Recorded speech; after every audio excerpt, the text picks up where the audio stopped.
Oke, assalamualaikum warahmatullahi wabarakatuh. Ya, welcome back di channel Pak Usu, di mana kita akan belajar mandiri di channel pembelajaran ini. Nah, kali ini kita akan bahas tentang zat aditif dan zat adiktif. Di pertemuan pertama ini atau di video kali ini kita akan membahas detail tentang zat aditif.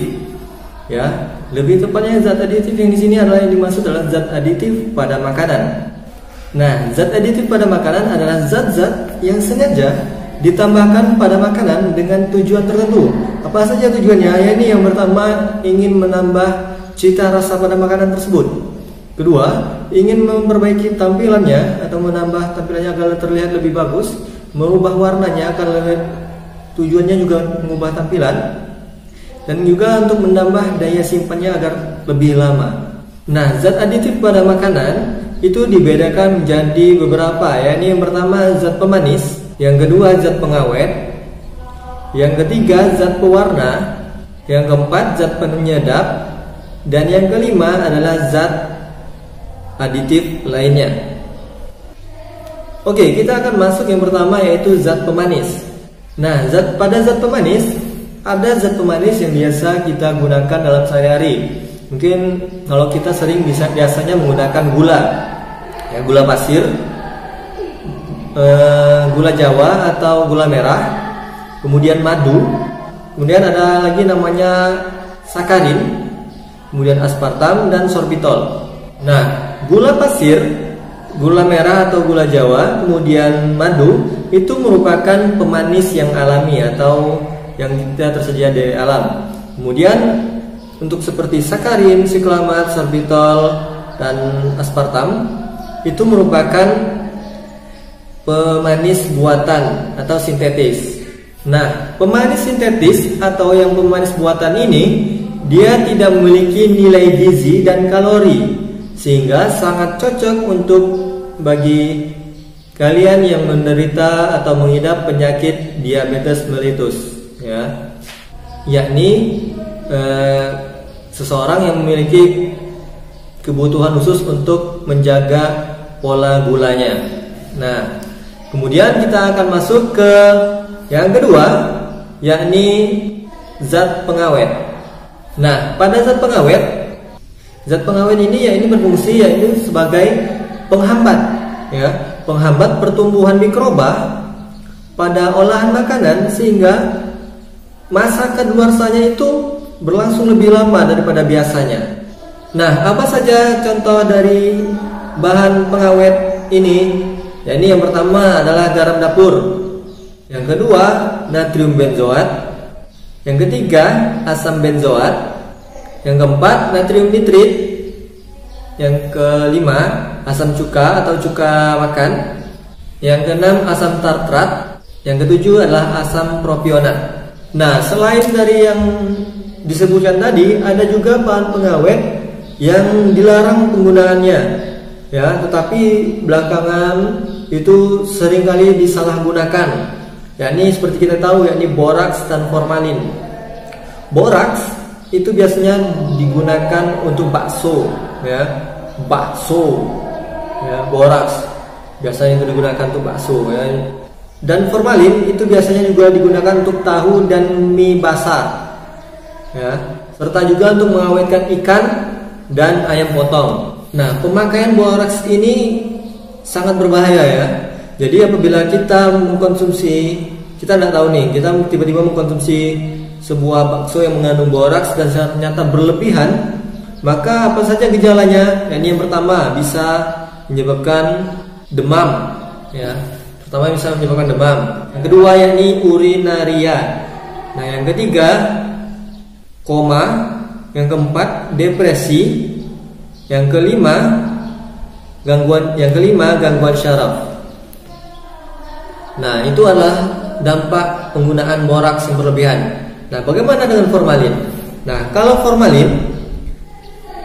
kita menggunakan formalin dalam jumlah berlebihan atau mengkonsumsi dalam jumlah berlebih, kalau kita mengkonsumsi formalin dalam jumlah yang berlebihan, maka yang dampaknya yang terjadi yang pertama yaitu iritasi pada lambung kita. Yang kedua, alergi. Yang ketiga, muntah. Yang keempat, buang air besar bercampur darah. Nah, yang kelima adalah buang air kecil bercampur dengan darah. Nah, jadi cukup bahaya sekali ya zat pewarna boraks dan formalin ini. Oleh karena itu, pilihlah makanan yang bijak, kalau bisa buat sendiri. Oke, kita masuk yang selanjutnya, yakni zat pewarna. Nah, oke, yang selanjutnya kita akan bahas tentang zat pewarna. Nah, pada zat pewarna juga dibedakan menjadi dua, yakni zat pewarna alami dan zat pewarna buatan. Kita masuk yang pertama, yakni zat pewarna yang membuat warna, yakni warna kuning. Warna kuning itu senyawanya adalah kurkumin. Nah, kurkumin ini didapatkan kalau yang alami itu pada kunyit. Nah, kalau pewarna buatan, ya ini namanya adalah tartrazin. Oke, yang selanjutnya kita akan masuk warna yang menyebabkan warna merah. Nah, pada merah, ya ini senyawanya yang adalah kapsartin dan karmin. Pada pewarna alami yang menyebabkan warna merah, ya ini cabai merah, ya ini kapsartinnya pada cabai merah dan karminnya pada buah bit. Nah, untuk pewarna buatannya itu ada beberapa. Pada pewarna buatan namanya adalah karmoisin dan eritrosin. Oke, selanjutnya kita akan membahas tentang zat pewarna yang menyebabkan warna hijau. Adapun senyawanya adalah klorofil. Ya, pada klorofil ini pada pewarna alaminya itu didapatkan oleh daun suji. Sedangkan pewarna buatannya adalah fast green FCF. Selanjutnya kita akan masuk pewarna yang menyebabkan warna oranye. Zat senyawanya adalah ini beta karoten. Pewarna alaminya didapatkan dari wortel, sedangkan pada buatannya yakni sunset yellow FCF. Nah, selanjutnya kita akan masuk yang menyebabkan warna biru. Nah, untuk warna biru itu sendiri pewarna alami tidak bisa kita peroleh. Nah, dia yang dapat diperoleh dari pewarna buatan. Nama zat pewarna buatannya yakni indigotin dan brilliant blue. Nah, selain pewarna tersebut, jadi pewarna buatan itu yang khusus untuk makanan ya. Jadi ada juga orang di luar sana yang menggunakan zat pewarna non pangan atau bukan untuk dimakan, tapi malah digunakan untuk makanan. Yakni zat pewarna tekstil. Ya, sering kali kita lihat di luar sana atau mungkin kita sering lihat di TV bahwa zat tekstil itu digunakan untuk makanan. Apa saja zat tekstilnya? Yang pertama yaitu rodamin B. Ya, yang kedua metanyl yellow. Rodamin B dia menyebabkan warna merah dan metanyl yellow dia menyebabkan warna kuning. Nah, penggunaannya apa akibatnya? Jadi ketika kita mengkonsumsi zat tersebut yang tekstil ini, dia akan menyebabkan iritasi pada mata, iritasi pada kulit, kemudian gangguan pada saluran pencernaan, dan paling tingkat sudah fatalnya dia bisa menyebabkan keracunan, bahkan bisa menyebabkan kerusakan ginjal. Kemudian kita langsung dengan zat penyedap rasa dan aroma. Nah, zat penyedap rasa itu merupakan suatu bahan makanan yang ditambahkan pada makanan, tujuannya untuk mempertegas atau mempertajam cita rasa pada makanan. Contohnya seperti kita tahu ya, ini MSG atau micin. Ya, MSG itu kepanjangannya adalah monosodium glutamat ya. Jadi jangan tahu aja micinnya saja, tapi MSG-nya juga tahu kepanjangannya ya. Nah, pada MSG atau micin ini dia mengandung asam glutamat dan gamma asam aminobutrat. Nah, kedua senyawa ini dia berfungsi khusus ya untuk menyampaikan pesan penting dari perut menuju otak ya. Nah, mengkonsumsi MSG secara berlebihan itu akan mengganggu transmisi sinyal dalam otak kita ya. Nah, ini kalau dalam dunia kedokterannya disebut dengan Chinese Restaurant Syndrome. Nah, kemudian ada zat penyedap aroma. Yang kalau tadi zat penyedap rasa, selanjutnya ada zat penyedap aroma. Tujuannya untuk menambahkan agar aromanya lebih jelas, lebih tegas ya. Ini lebih sering pada aroma-aroma buah kurang lebih. Nah, itu antara lain yang pertama oktil asetat. Ya, oktil asetat ini memberikan aroma jeruk. Nah, yang kedua amil asetat. Nah, amil asetat ini memberikan aroma pisang. Yang ketiga adalah isoamil valerat. Nah, isoamil valerat ini memberikan aroma apel. Yang keempat kemudian etil butirat, dia memberikan aroma nanas. Yang kelima yakni etil asetat, dia akan memberikan aroma arbe, buah arbe. Nah, itu adalah tadi tentang zat penyedap rasa dan aroma. Kemudian kita langsung lanjut ke zat aditif lainnya. Nah, di zat aditif yang lainnya ini contohnya pertama yaitu antioksidan. Ya, antioksidan ini ditambahkan pada makanan tujuannya untuk agar kita tidak merasakan aroma tengi pada makanan akibat oksidasi lemak atau minyak. Nah, apa itu contohnya? Yang pertama yaitu vitamin E atau tocopherol.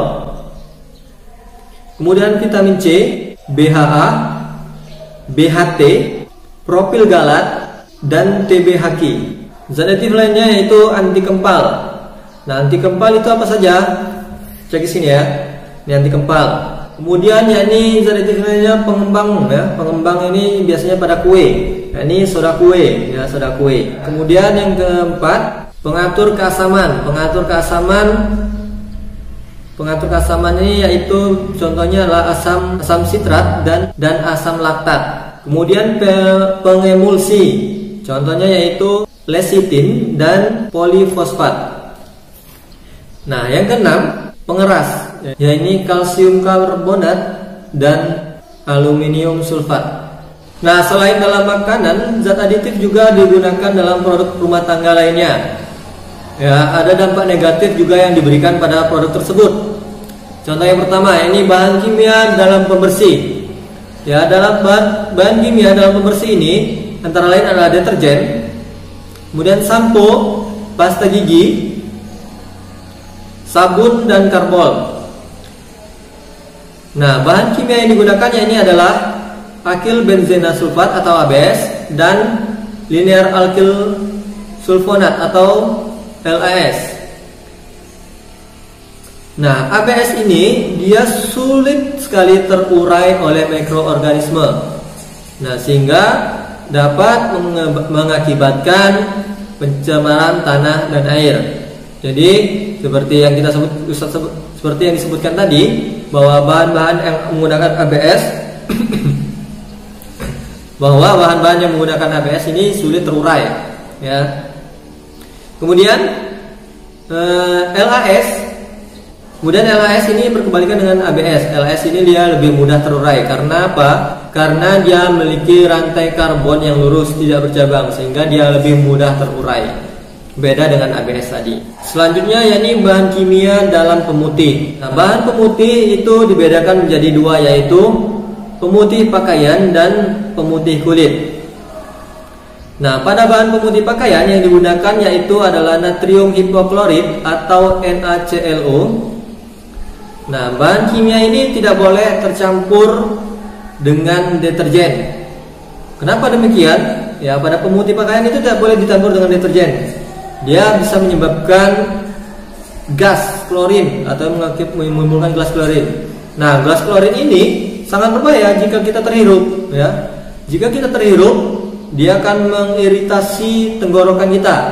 Nah, dan akan mengganggu dalam sistem pernapasan. Jadi, bagi kalian yang mencuci di rumah, jangan sekali-sekali mencampurkan zat pemutih pakaian dengan deterjen, ya, karena akan menghasilkan gas klorin. Nah, itu yang nanti terhirup karena baunya seperti bau asam seperti itu, asam pekat sekali. Ketika terhirup, maka akan mengganggu atau menyebabkan iritasi pada sistem pernapasan kita.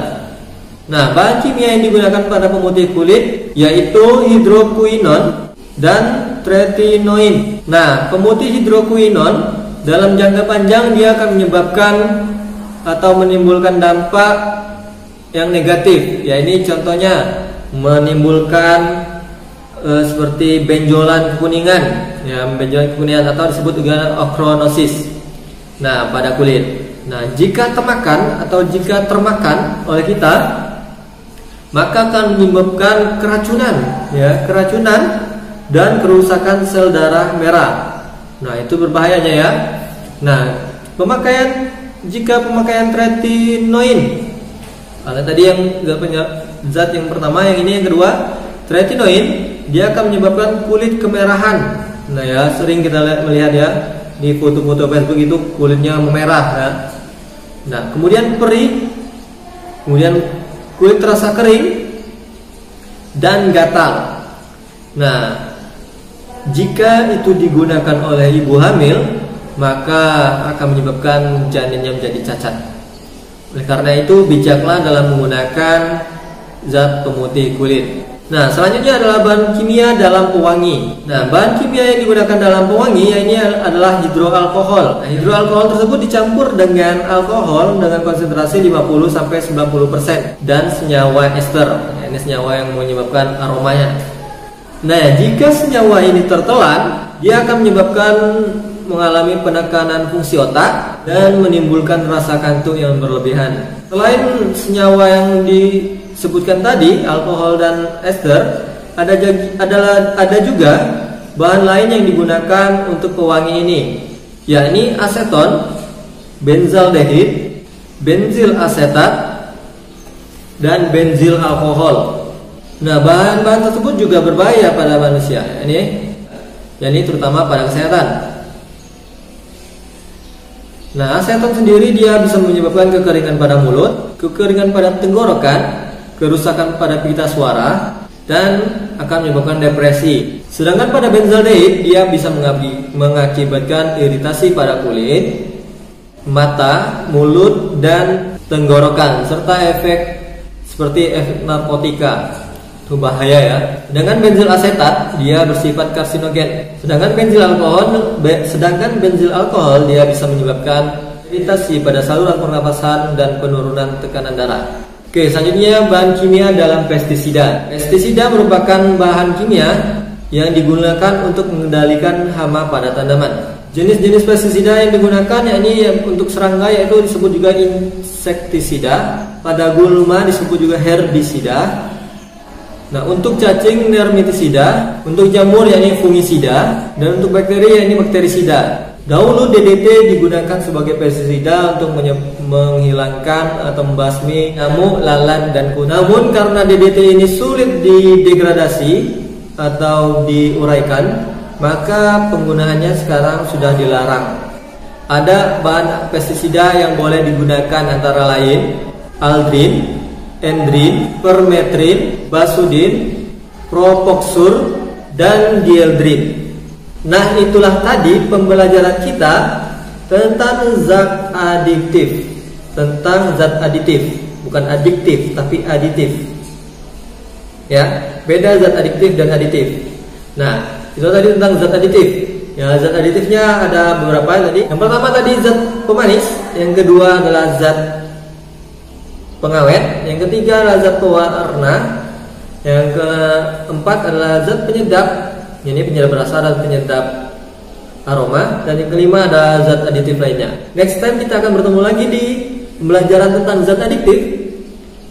Sekian dulu. Wassalamualaikum warahmatullahi wabarakatuh.